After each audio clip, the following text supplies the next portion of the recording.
The southeastern part of the country was where the PDP used to get votes from, a lot of votes from there. And Peter Obi has emerged from there. So I don't know if you think that he will continue to get the amount of votes this time around from there. That is number one. Then there is this issue of the G5 governors, who of course, obviously, you've seen the activities so far. They are not even sure of who they want to put their weight behind.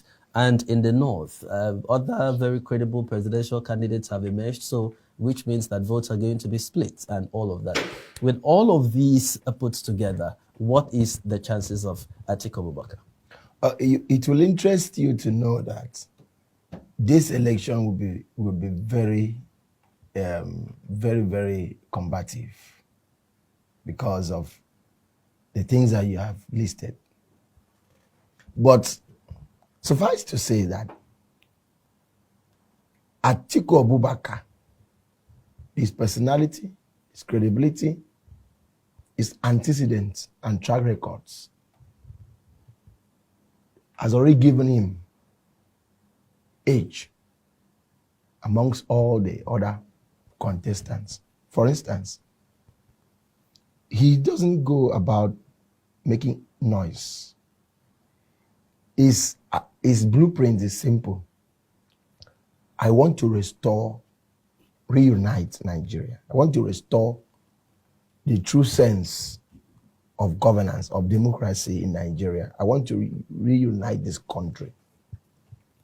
I want to ensure that the economy of this country is working. I want to ensure that jobs are created, people have money, people have a steady source of income. I want to make people to survive, to sustain their livelihood. Peter Obi, when he became the governor of Anambra State, let us look at human capital development.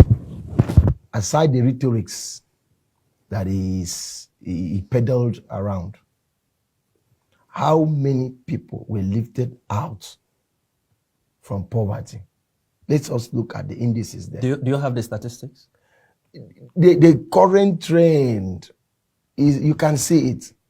Even his commissioner, I've often said that this guy comes on national TV with unsubstantiated all his commissioners, claims. none of his commissioners, when he was the governor of Anambra State, has supported him, because according to them, he did not allow the true practice of governance, of corruption, to prevail. For instance, as a commissioner, you are entitled to some allowances to run your office.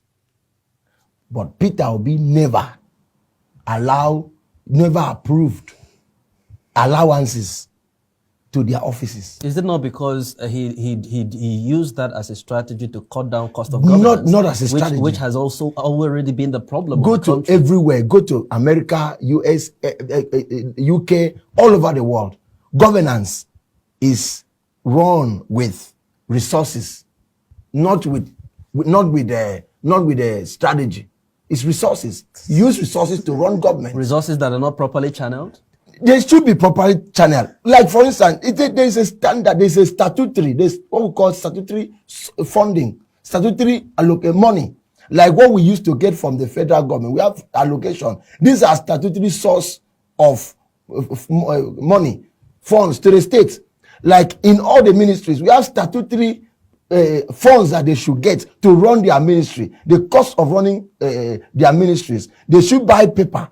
They should buy pen. They should buy things to run that office. But Peter Obi never approved of any funds to those offices. Like in this office, in this ABN TV, you have to put fuel on the vehicle to move, be able to move and nose for news. You have to buy things, basic things to keep this office working. You have to buy mop, broom, and every other thing to be able to keep the office clean. But Peter Obi never. If you don't have money, how will you be able to do that? Peter Obi never approved of any funds to those commissioners for them to use and run their offices. Is this how he's going to run Nigeria? This is going to run Nigeria. So you give me 1 second. Ikake, this is not the first time. You must have heard this. This is what Peter Obi has been consistently accused of, that he is not liberal. What exactly do you think, could be done, to disabuse the minds of people in this regard? He met with the NUJ recently in Akwa Ibom, said, how much did he give them? Okay. He gave them 500 naira. Ikake, please, members of the NUJ came out and gathered. And at the end of it, 500 naira. The other person said he struggled to get 1,500 naira. You have finished your time. Please, can you wait? For me.